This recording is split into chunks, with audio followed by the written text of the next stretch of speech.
নাকি বলছেন? পাগলে সব কথা বলবে, কিন্তু সে যে নিজে পাগল এইটা কিন্তু স্বীকার করে না বাবা। করে দেখবে রাস্তা দিয়ে চলে যাবে, কাগজ করাবে, বিয়ে বিয়ে করবে। তাকে যদি চিকিৎসার জন্য নিয়ে যাওয়া হয় ডক্টরের কাছে, সে কিন্তু নিজেই বলতে পারবেন যে আমি কিসের জন্য এসেছি, নাকি বলছেন? তাহলে পাগল কিনা বলে আর ছাগলে কিনা খায়? ছাগলে সব খাবে, কিন্তু একটা জিনিস খায় না মা। আপনারা জেনে রাখুন, পাতা, মিষ্টি, ফল, গাছপালা ইত্যাদি সব খাবে। কিন্তু ছাগলের দড়িটা খুলে দিয়ে সকালবেলায় কানে কানে যদি বলা হয় আমার বড় জায়ের সঙ্গে ঝগড়া আছে, বড় ভাসির সঙ্গে ঝগড়া আছে, ওর বাড়ি যেন যাবি না, এমন বেহায়া যাক, দড়ি খোলার মাত্রই আগে তার বাইরে গিয়ে হাজির হয়ে যাবে, বুঝতে পারছি? তাহলে ছাগলে সব খায়, ঘুষ খায় না? খায়, ঘুষ খাবে না কিন্তু। তাই বাচ্চাদের সঙ্গে দেখবেন ঝগড়া করলে পরে, বাচ্চা ঝগড়া করলে, মায়েরা ঝগড়া করে, অনেক মায়েরা ছেলেকে মেরেছে বললে সে গরু ছাগল লোককে বলে তোর বাছুর আটকে নিবি, তোর গরু আটকে নিবি, ছাগল আটকে নিবি। পশু জাতীয় জিনিসকে কেউ আটকাইতে পারবে? কেউ পারে না। হাঁস মুরগি যেমন আটকানো হয় না, তেমনি ওই ছাগলকেও কেউ আটকাতে পারবে না। সে এমন জাত আগে গিয়ে তার বাড়িতে হাজির হয়ে যাবে। তাহলে সব খায় নাই নাই, তাহলে তারা কখনো মনে করুন স্বীকার করে না। তাই বলছে ছাগলে কিনা খায় আর পাগলে কিনা বলে। ও যদি রাত করে পাগল, ও যদি রাত করে পাগল, উড়াই ধুলারে ভাইয়া। ও যদি রাত করে পাগল, উড়াই ধুলারে ভাইয়া। ধুলা লাগবে কি আর, সে ধুলা লাগবে কি আর, বড় চাঁদে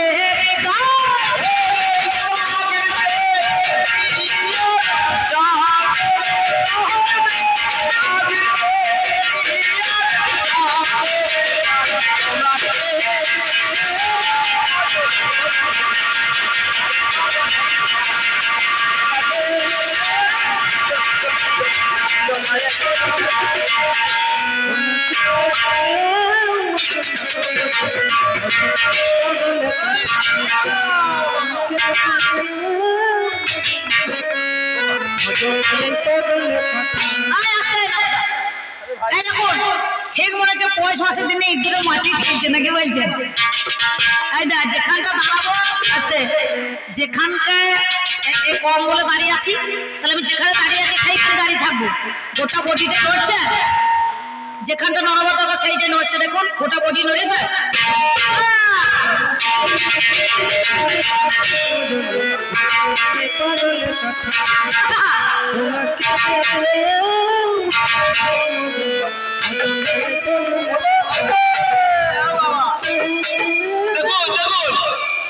ভাবটা দেখে দেন, ভাব খাওয়া দেখুন আগে খান খাবে। আরে ভাই কি হয় দেখুন তাই এবার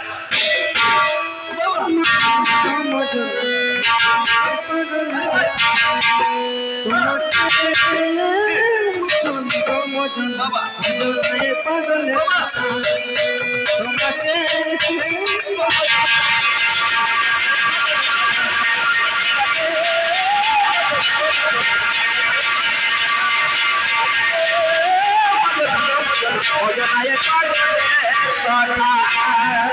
ইঁদুর যখন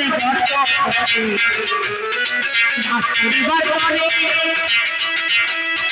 দৈব যদি সর্ব ঢোকে গর্তেরই ভিতরে, কি করিবে ইঁদুর ছানা, তখন কি করিবে ইঁদুর ছানা, ভয়ে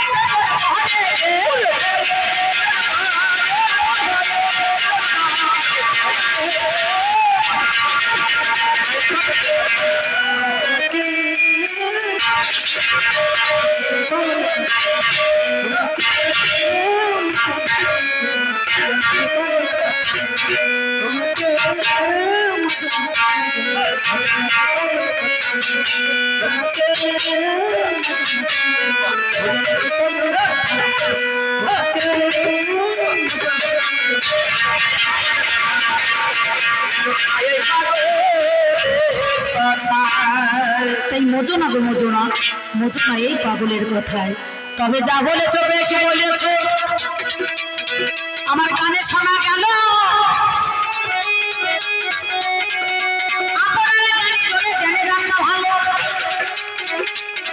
পাগলে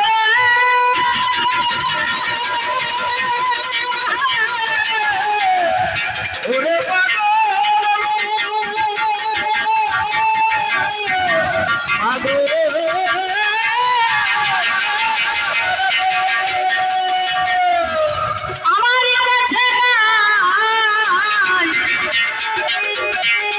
তুমি বলো রামচন্দ্র মিথ্যা বলি নাই তোমার বাবা দশরথ রাজা বিচার করো কেন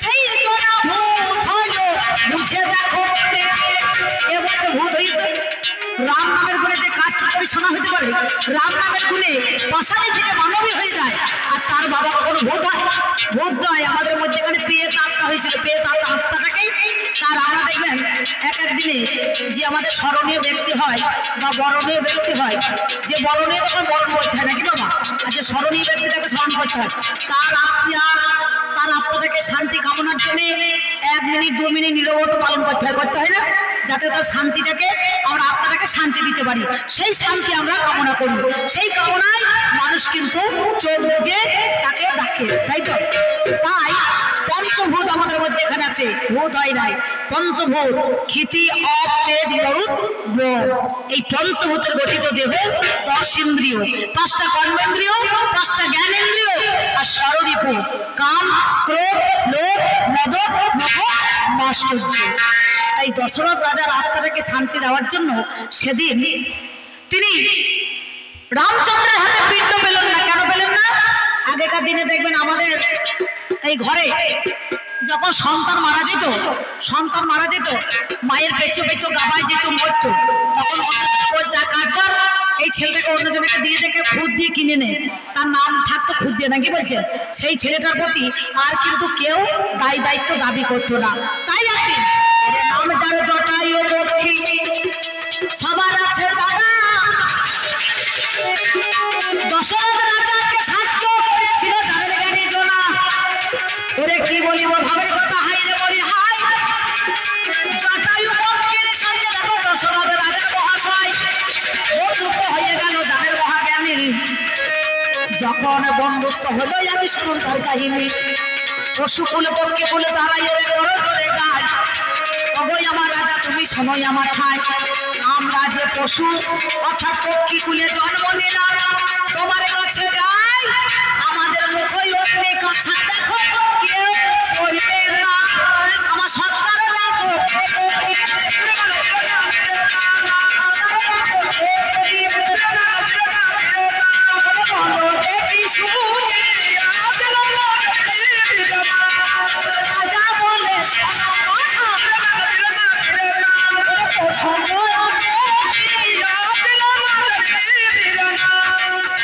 পশুজাতি হয়ে পক্ষীকুল হয়ে দুঃখ করো না আমার ছেলে দশরথ সেদিন বাবা বলিবারে যায় আমার জ্যেষ্ঠ পুত্র আছে রামচন্দ্র তোমারে জানাই তুমি যেদিন প্রাণে মারা যাবে তোমার মুখ আপনি করবে হাই তোমার কাছে করিবে দেখো তোমার ক্রিয়া জানাই সব কিছু করবে আমি তোমায় করলাম দান রাখিতে আজকে দেখো রাজার গণমান বিশ্ব যদি চলে যায় কাঁদিতে কাঁদিতে রাজা হইয়া যাবে বাবা কর্তব্য সাজিতে ধীর ধাতু কোনো প্রত্যয় করে ধর্ম হলো রাজার কর্তব্য বলো এই কথা তোমার কাছে আমি বলে যাই তাই সেদিন প্রভুই আমার রামচন্দ্র হাই প্রভু রামচন্দ্রকে বাবা দশরথ রাজাই বলে শুনি তার পশুকুলের পক্ষী করতে সঁপে দিল জানেন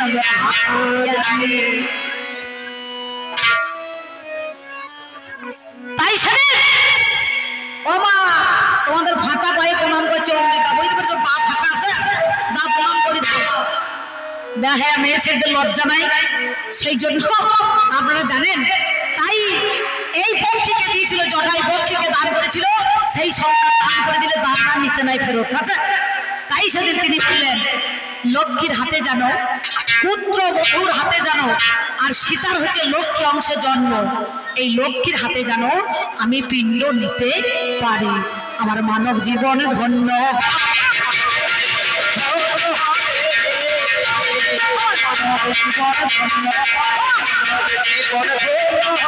কৃষ্ণকে আনন্দে একবার হরি হরি বলো।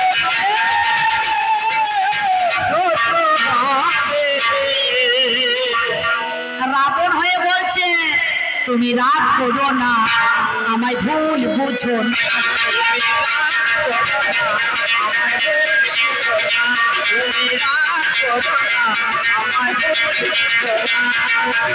অকারণে মনে যেন, অকারণে মনে যেন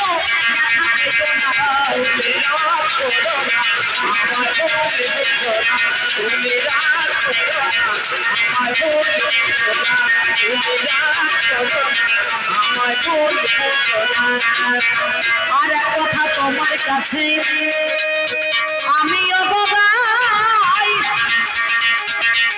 তুমি আমায় বললে দেখো শ্বশুর মশাই নাকি হয়, শ্বশুর মশাই হয় বলছে নাকি বলছেন? আচ্ছা তুমি যদি শ্বশুর মশাই হলে নিজের ফাঁদে তো নিজেই পড়ছো, অপর থেকে ছুঁড়ে ফেললে নিজের গায়ে পড়বে। তাহলে যেদিন জনক রাজার ঘরে জনক ঋষির কাছে সেদিন হরধনু ভাঙতে গিয়েছিলে কেন, তুলতে গিয়েছিলে কেন? বলে এই হরধনু যে তুলতে পারবে তার সঙ্গে সীতার বিয়ে হবে।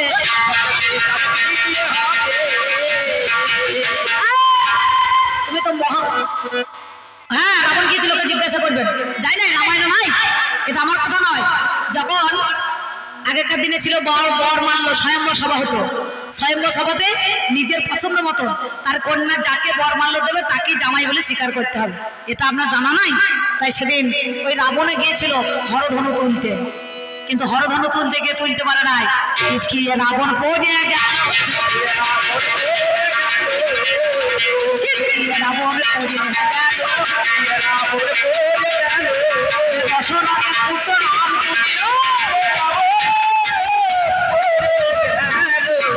সত্যি যদি তুমি আমার শ্বশুর মশাই হলে তাহলে নিজের কন্যাকে বিয়ে করতে যা, তাহলে কত বড় মহামূর্খ।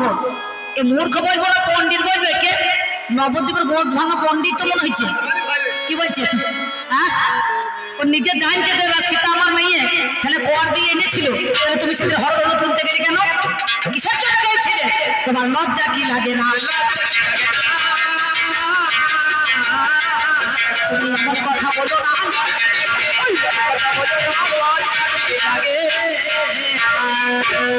রামচন্দ্র নাকি চোরা বানে বালিকে বধ করেছে, আর আগের জন্মে পাপ ছিল। যদি কোনো ব্যক্তি কোনো রোগী যদি মরতে হয় তাহলে বড় সার্জেন ডাক্তার হাতেই মরাই ভালো, বুঝতে পারছেন? আগের জন্মে অসুর ছিল, এই অসুর কুলকে দমন করার জন্য রামচন্দ্র এলেন। যেমন তুলসী সতীত্ব নাশ করেছিল প্রভু নারায়ণ, বলো তুমি তো হচ্ছে জগতের পতি, নাম যা শঙ্করচূড় দৈত্য, শঙ্করচূড় দৈত্যের স্ত্রী ছিল তুলসী, তুলসী তুলসী তুলসী রে, এই তুলসী রে সহস্রে তুলতে হয়। তুলসীটা কি? পরম ব্রহ্ম সত্তা। হরি ভজন ভারী মিঠা, হরি ভজন করবে তো ছাঁচার জল মর কোচাতে, এই ছাইচের জলটা মর কোচায় মারতে হবে। আর এখনকার ছেলেরা মর কোচার জলটা ডেরেন দিয়ে বইয়ে চলে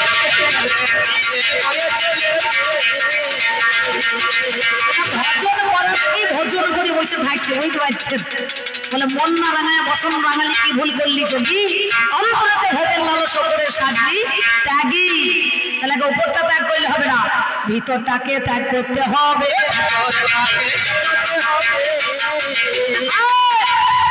আর দিনের বেলায় হরি হরি আর রাতের বেলায় মুরগি শুধু করলে তো হবে না, নাকি বলছেন? হ্যাঁ তে কোনা ঝোলা নিয়েছে। এই দেখুন একটা এই কথাটা শুনে একটা কথা মনে পড়ে গেল, কি বলবো জানেন? আমি তো রামের ভূমিকায় আছি, কথাটা না বললেই নয়। এইরকম একটা রাবণের মতো দুরাচারী রাবণ, এ তো সবসময় অন্যায় করেছে, অত্যাচার করেছে। সীতাকে নিয়ে গিয়েছিল অশোক কাননে, অশোক কাননে সীতাকে অশোক কাননে রেখে বলেছিল তোমাকে আমি আমার রানী করতে চাই। মন্দোদরী বললেন, রাবণের স্ত্রী মন্দোদরী বলেছিলেন, হে স্বামী তুমি পরনারী মাতৃ সম মায়ের মতো জ্ঞান করো, তুমি যার নারী তার কাছে ফিরে দিয়ে এসো গা। সঙ্গে সঙ্গে রাবণ করেছিলেন কি, মন্দোদরীকে বুকের মধ্যে লাথ মেরেছিলেন। সঙ্গে সঙ্গে লাথ মারার পর 33 কোটি দেব দেবতার ঘরে বাঁধা ছিল। দুর্গা বললেন, আমি আত্মা শক্তি মহামায়া, আমি রাবণের ঘরে বাঁধা ছিলাম। যে ঘরে নারীকে অপমানিত হতে হয়, আমিও সেই একটা নারী। জানি না আজ যেমন তুমি মন্দোদরীর মুখে লাথি মারলে, কাল বাদ আমাকেও তো মারতে পারো। তাই তোমার ঘরে আর থাকা যাবে না।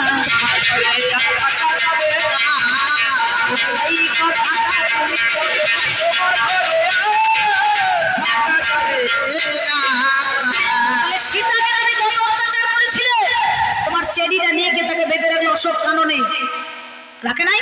কত অত্যাচার করেছে।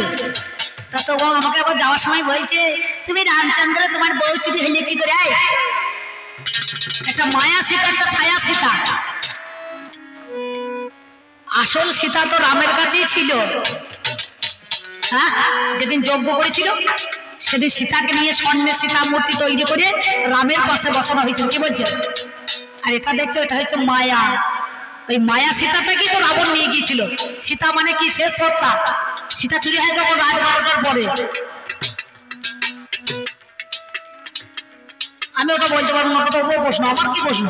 ওটা আমি কেন বলতে যাবো বাবা? ও যখন আসবে ওকে জিজ্ঞাসা করবে। ওটা আমার প্রশ্ন নয়, ওটা হচ্ছে রাবণের প্রশ্ন। ওই রাবণের বোঝাটা আমার ঘরে চাপাইলে হবে না। তাহলে আমি রাবণ হয়ে বলবো বা রাম হয়ে বলবো নাকি? নাকি তা তো বলবো না।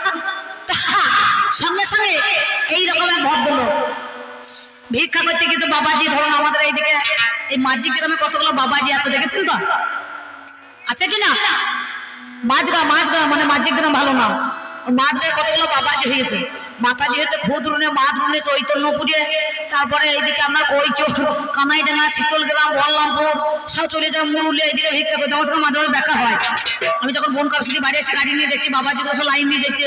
তো চেন্না মার্কেট তো সব ধরুন এইবার এইরকম ধরো একটা বাবাজি এখন এসে খুদরুন গ্রামে নিতাই গৌর হরি বলে তা কমিটি ছেলেগুলো খুব ভালো দেখছে না, ঘুনু ঘুনু চা দিচ্ছে, ঠান্ডা দিন বলি খুব ঘুনু ঘুনু চা দিচ্ছে। তো তাই এ যে দরজায় দাঁড়িয়েছে বাবাজি, করে এদের বলছে কি ব্যাপার আপনি দরজায় নিতাই গৌর হরি বলে দাঁড়াইলেন কেন? বলছে বাবা রে, এই দেখ আমি ভিক্ষা করতে করতে নকরে নকরে আমার দেরি হয়ে গিয়েছে, এই আমাকে একটু জায়গা দে না বাবা, সন্ধ্যে লেগে গিয়েছে, সকালবেলা হইলে আমি আবার চলিয়ে যাব। সে তখন ছেলেগুলো বলছে অম্বিকা দিয়ে এসেছে, প্রশান্ত দাস এসছে গান করতে, দুটো দলে 10টা লোক আছে, তা আমাদের খুব জায়গা শর্ট বাপু, তো ওইখানে ওই মাঠের ধারে একটা ক্লাব আছে ছোট্ট পাড়া, ওইখানে থাকতে পারবেন? বাবাজি দেখছে আমার রাত কাটানো নিয়ে দরকার নাকি, বলছে ওইখানে ম্যানেজ করে থাকতে হবে। তা বাবাজি চলে গিয়েছে সন্ধ্যেবেলায়, একটা কম্বল নিয়ে বাবাজিকে দিয়েছে, আর বাবাজি ওই কোণে বসে আছে। কিছুক্ষণ পরে আমার মতো একটা মাতাজি এসেছে, জয় রাধে রাধে জয় রাধে। আপনার আবার কি হইল? বলছে বাবারে আমি একটুখানি জায়গা চাই। বলে জায়গা? বলে হ্যাঁ। বলে কোথায় পাবো? বলে আমাকে একটু থাকতে দিয়ে শোনা। এই দেখ আমি এদিকে গিয়েছিলাম তোর ওই কি বলবো ভিক্ষা করতে, জহরপুর, দেউলো জহরপুর, তারপরে গিয়েছিলাম তোর ওই পদ্মিমপুর, তারপর নতুন হাট, তারপরে কলিমপুর, এইগুলো সব ভিক্ষা করতে করতে আমারও দেরি হয়ে গিয়েছে। তা এ তখন বলছে বেশ ঠিক আছে, যদি থাকতে হয় ওই বাবাজির কাছে থাকুন গা। মাতাজি দেখছে আমার রাত কাটানো নিয়ে দরকার, বাবাজি থাকুক আর মাতাজি থাকুক, সেইখানে ফাঁকে ঢুকে বলবে। কি বলছে? এবার বাবাজি আসতে বাবাজি ওই কোণে আছে আর মাতাজি এই কোণে বসে আছে। এবার সন্ধ্যেবেলা ঢুকেছে, রাত 8টা বেজে গিয়েছে, কেউ কাউকে কথা বলছে না। বাবাজি না থাকতে পেরে গাটা করে আলু পোস্ত করছে, আর এরও ভেতরটা 1.5 টাকা 5 টাকা করছে। বাবাজি মনে মনে ভাবছে কখন একবার কথা বলবো, আর মাতাজি দেখছে, দেখি একবার কি হয়, কথা বললে কি না আমাকেও ভেবে চিন্তে দেখতে হবে। তখন বাবাজি আর না থাকতে পেরে ওই ঝোলা থেকে করতালটা বের করে মনের সুখে বাবাজি গান ধরেছে। কি বলছে জানেন? ও কবে রাধা রানীর দয়া হবে রে, বলো জয় রাধা গোবিন্দ, কবে রাধা রানীর দয়া হবে রে, বলো জয় রাধা গোবিন্দ, কবে রাধা রানীর দয়া হবে রে, বলো জয় রাধা গোবিন্দ। এটাই বলছে কবে রাধা রানীর দয়া হবে রে, জয় রাধা গোবিন্দ। আর মাতাজি দেখছে এইখানে, আর বাবারে কি হচ্ছে, কি এই তো আর তো কেউ নাই। মাতাজি না থাকতে পারে, সেও তখন এই প্রেম জুড়িটা নিয়ে সেও বলছে কবে বোঝে রাধা কৃষ্ণ পাবে রে, বলো জয় রাধা গোবিন্দ, কবে রাধা কৃষ্ণ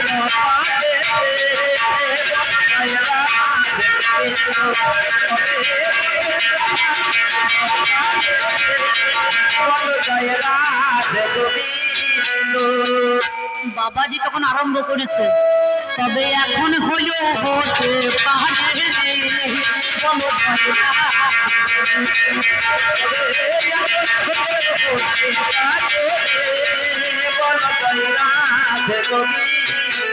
মাতাজি তখন আবার পাল্টে দিচ্ছে, তবে আবার কেন দূরে দূরে রে বলো